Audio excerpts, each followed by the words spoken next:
Nagsimula sa isa, naubos ang 5, hanggang umabot ng 15. Pagdating ng 20, hindi na makatayo. Busog na busog, lubog na sa pagkaupo. Yan na nga ba sinasabi, hindi naman babae. Swerte din namin ito ni Melvin kasi tagpo kami ng mga kagrupo na talagang passionate din. Sila Elan, Alan, Sep. Sep, taka na yun ko hanggang mamatay ata yun. Magbabanda pa rin yun yung bolista namin. Nasa Hanggang malayo. mamatay, Rosta. Nakabukalista eh. So, yung- meron kayong iba-ibang bansa siya. Dedication kasi pare. Hindi kasi mababayaran ng pera yun. Kahit sabihin mo talagang gusto mo talaga yung ginagawa mo. Kahit walang bayad yan o meron. Tatrabaho ka ng libre. Yung, ano pakiramdam pagka tumutugtog kayo, di ba? Tapos, yung audience, Yan. tipong nag-wild na Magandang tanong yan, Parang gaganda ng tanong nyo. Sa amin nga, Sa akin, dalawa tatlo lang nag-wild dyan. Masaya na tayo. Masaya, pero akin, ako, nandun pa rin yung pressure sa akin. May pressure pa rin, siyempre. Parang pressure. Kasi hindi naman talaga ako sa harap ng maraming tao. Ikaw, ano ba sa'yo? Shy type. Gano'n. Ikaw ba sa'yo? Ikaw. Ako kasi, hindi ako sa harap ng maraming tao. Sa akin dati kasi, parang pakiramdam awkward na ito. Oo, di ba? Pero pag nakikita mo sila, di ba? Awkward yung tumutok ka sa stage. Oo. Alam mo yun, yung parang Pero, nakakaya.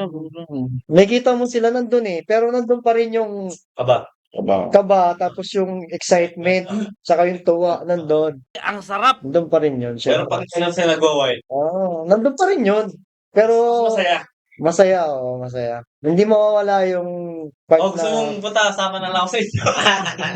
Kaya nga tumatanong kami sa stage bumababa kami ng stage Kaya yun yung gusto mo rin ma-experience na kasama sila. Magandang, Hindi ka kasi kinakabahan, wala na yun. oo, Sobrang bilib. sobrang bilib mo ng sarili mo. Tama Hindi yan. na, hindi na exciting yun. Kasi yun yung pinaka-exciting na pakiramdam yung Yun yung kinakabahan kaba. ka sa lahat ng True. ginagawa. Tama. Yung pressure. Nandun pa rin dapat yung pressure pag kasi parang nandun pa rin yung kailangan ko pang i-fulfill, ayusin pa, di ba? Para makita nila na maayos, di ba? Kasi kung masyado ka masyado ka komportable, para ka ng wala nang thrill sa'yo, para ka hindi na rin matutuwa tao sa'yo nun Tsaka ikaw, di ka na Boring matutuwa mo na. sa sarili mo. Oo. Bored ka na. Boring mo na. Sabi na, ba't ko ba ito ginagawa? Ako perfecto eh. Kumbaga, masyado na ako malakas sa mundong ito, di ba? Masyado naman malakas yung mundo ng mga tao. Di ba? Naguro na naman Kailangan ko sa mundo mo ng mga halimaw. Alam mo yun, mga ganun. Pag di ka kinakabahan sa lahat ng bagay, wala ka man. Tama yun. Saka nakakatawa din yung ngayon ko lang na-realize din na yung mga headbang pala. Pinag-aaralan nyo rin pala habang tumutugtog. Akala ko kasi out of... Nasa salamin pa ako niyan minsan, Oo. Ganun lang salamin. Kailangan Ano ba practice mo dapat yun tamang magiging itsura mo position ko? Dapat, ba? Ganun. Mga posture pa. Oo. Yun ba, hindi lang posture. Pero yung aaralin mo na dapat pag lasing ka, Oo. tama pa rin yung bitaw mo. Oo.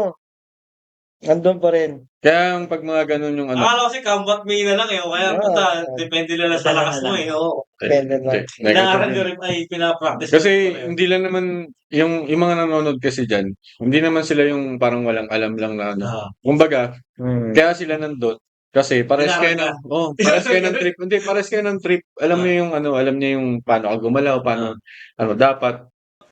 Siyempre kung bibigyan mo ng pangit na tugtog yun, wala. wala ka dun, sablay ka na parang, mahina. Tsaka lalo na pag pinapanood ka, syempre, katulad namin, Pag pinanood ka banda sa ng ibang banda, banda, yun. may body language ka rin babasahin dyan Tangina, kinakabahan ko. May body language niya Tsaka din, ganun, di ba?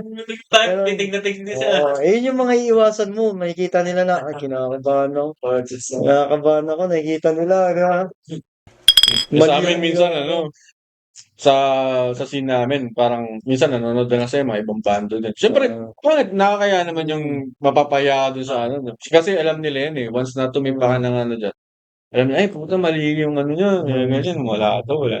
Ano to, may Binabasa body pa na language kayo. din silang binabasa. Hindi, kahit gano'n naman kami. Lahat naman, either way, lahat. parang kami, sila tutugtog, "Ay wala." Gano'n din naman kami, gano'n. Lahat naman gano'n, pero hindi kami nag-anuhan, Nagdadagdag hindi ng kami pressure yun. nagja-judge, oo. Oo. Nakakadagdag ng pressure talaga Nakakadagdag yun. ng pressure yun pag yung banda mismo, yung isang banda na nanonood sa'yo na I-criticize oo. kayo, no? Kasi kahit kahit di magsalita yun, makita mo sa expression ng mukha niya, "Ay putang ina 'to, gago 'to, loko 'to, parang di mo gusto." Meron pa yun, di ba, may expression yung nalulupitan sila. Oo, yan. Eh, yun yung puta Yun yung masarap. ayun, Yun, masarap yun pakita, talagang, no? yun yung Yun, parang masarap. pinakamagandang ano. Kaya, yun yung mga gold na audience. Oo. Pag nakita mo na humehadbang sa'yo tapos yung mukha nila yung naamoy ko na, ang sarap ng niluluto, parang gano'n. Parang gano'n. Totoo yun. Yung mga memes, mga reels, mga ganyan. Totoo yun. Ayun yung mga Ewan ko nga eh. Hanggang kailan ba tayo magbabanda? Ngayon talaga pahinga kami kasi hanggang mamatay, Rostar! pero nga sabi ko nga nito, sabi ko gusto ko yung parang yung may edad na kami, tumutugtog pa rin kami. Alam mo yun? Kasi kung anytime sumikat, sumibol ulit yung ganitong klase ng music. O, di ba? Ito, tatay ko, At least namatay na ready lang to, kami. Kunyari, nagbabanda mga pa apo rin. na namin. Putik ka, tumutugtog ka ng Metallica, pare. Yung Metallica parang Ano yung- ninuno mo na. Ganun. Kasi kung marami mas magagaling na underground na band kaysa sa mga main. Totoo. Ano? Hindi, pag mainstream kasi, ano na yan sila eh. Yan sila eh. Basic, may hinahabol na ano yan eh. Parang ang lamang lang ng mga mainstream kasi may manager. Hmm. Yung mga kilala. Oo, May pare, nagpo-produce kasi sa kanila. malaking factor yun. Ganun yun. Pero pag pasok mo sila sa underground, parang wala sila masyadong ano. Walang puwang. Totoo yun.